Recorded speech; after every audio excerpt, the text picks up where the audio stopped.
we're not really sure what's going on. Honestly, we're clueless at the situation coming up.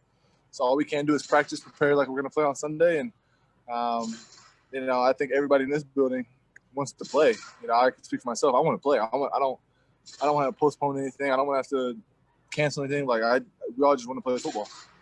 Is there, if you could go to Commissioner Goodell or whoever's going to make the call on this and say, this is how I as a representative of the Bills locker room want things to go, what would you say? What scenarios would be best for you guys right now?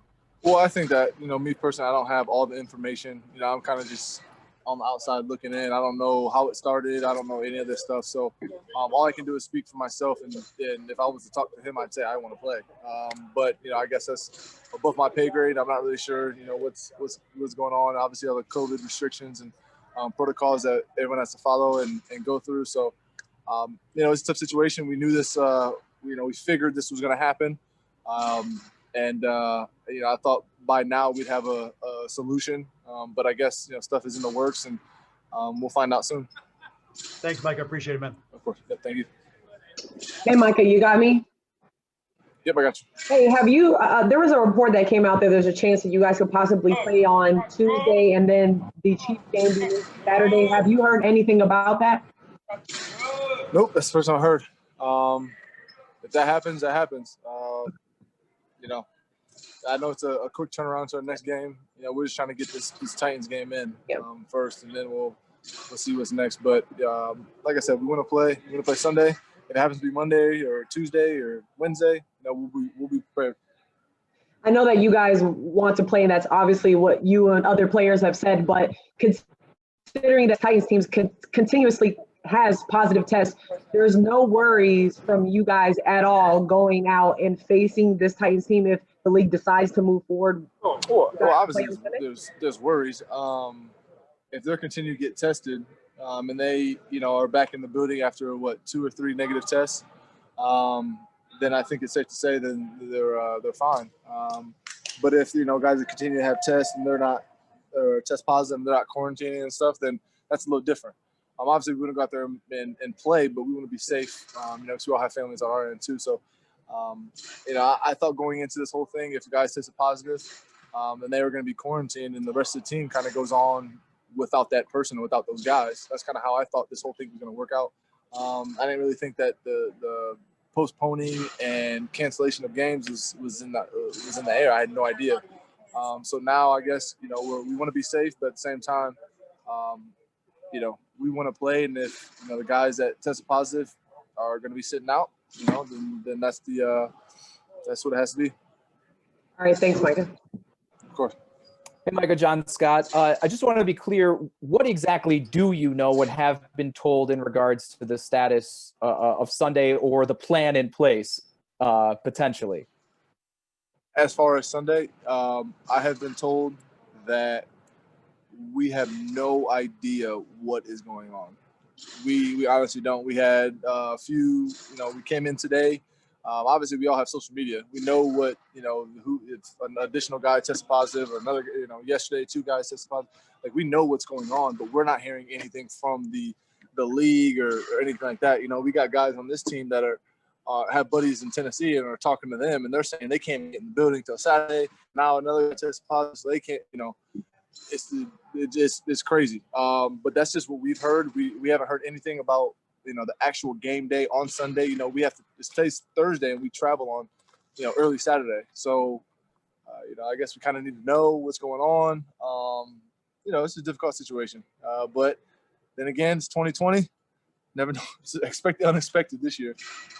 Like a follow-up, the word fair has been thrown around by a lot of people, especially in regards to, would it be fair if the Titans had to play this week, understanding they haven't been in the facility?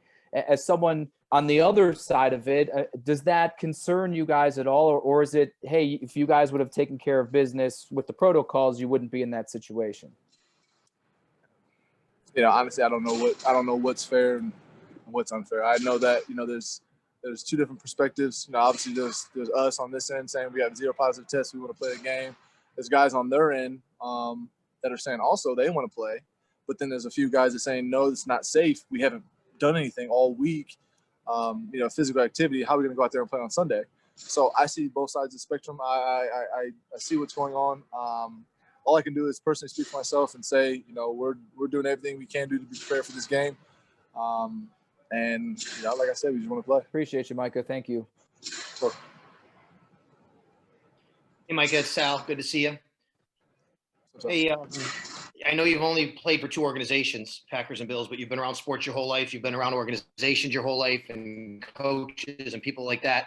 Can you just speak to like Brandon Beane and Sean McDermott and how, I guess, prepared they always seem to be for everything that comes up and keep you guys focused on, what's happening. And so you're not constantly thinking about different things. And it just seems they're always ready to pivot and be prepared for everything.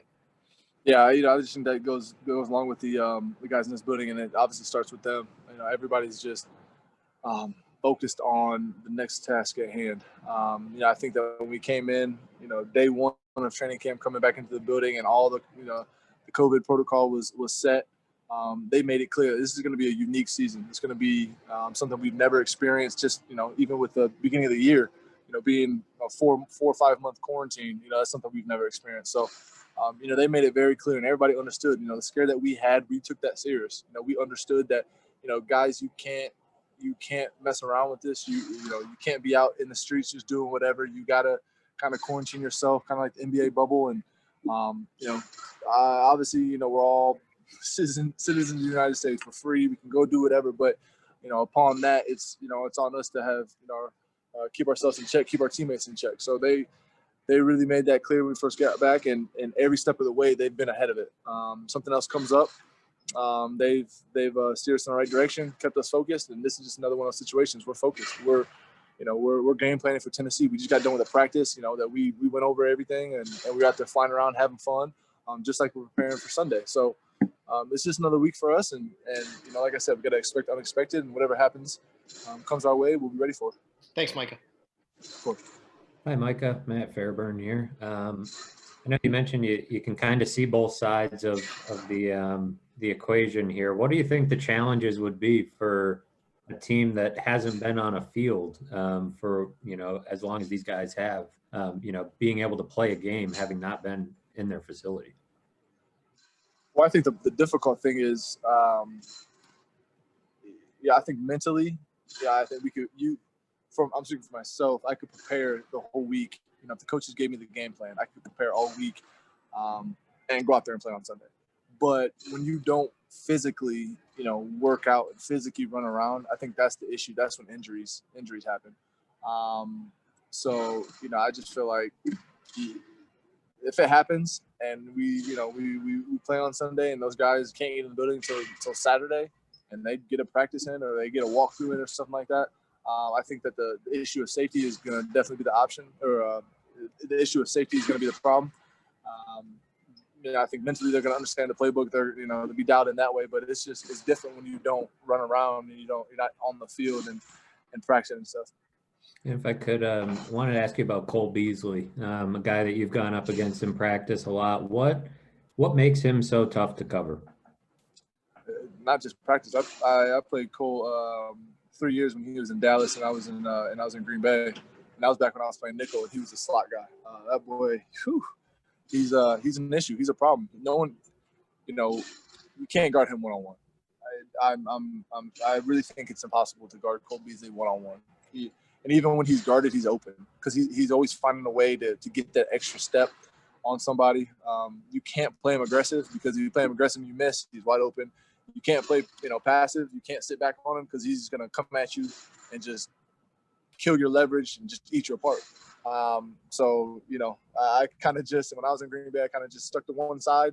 And if you beat me the other way, cool. Hopefully my rat or whoever else will help me. But, I just think that Cole is a special talent. And I think a lot of people have realized that. And then he's just, coming here from Dallas, just kind of being that slot guy on this team is really helping them out. And that's why you see our offense being explosive as what they've been so far. Thanks so much, Micah. Cool. Hey, Micah, obviously with Levi out and, you don't want to speculate at all, but with Trey missing 2 days of practice, if you were in a situation where you had to lean on a young guy like Cam Lewis, what have you seen from him over the course of his time here and so far this year to where you guys have confidence if he's out there? Oh yeah, Cam's been around the building for a while now.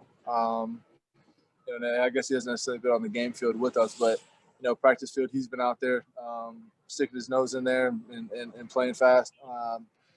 Cam is one of those guys that he's a young guy, and the first thing I can say about him is he doesn't make the same mistake twice. And as a young guy, that's what's most important. You learn from your mistakes and you build off of them, and that's what he's been doing. So, if next man in, you kind of have that saying around here. We have 100% confidence in whoever else steps in, whether it's Cam or another young guy, and go out there and compete, and we'll have fun. And what's the most important thing when you guys are missing a couple guys, like Matt's out, Levi's out, to keep the the continuity while you're kind of bringing in new parts? I think number one, communicate a lot throughout the week. And I think this dates back to even training camp when the coaches were worried about the whole COVID stuff and kind of just interchanging positions and not just, first team guys working together, second team guys. We all were working with different bodies. And I think that kind of translated into the season, into practice. And obviously we have our guys that are, starters and whatnot, but, we rotate a lot. So, me personally, I worked a lot with Cam, been able to talk to him on the field and stuff like that, make calls, adjustments, whatever. So, just, kind of being that next man in, everyone has to kind of step up. And, that guy that steps in has to do his job. Thanks, man. Appreciate it. Of course. All right. Thanks, Micah. You're all set. All right. We'll talk to you guys later.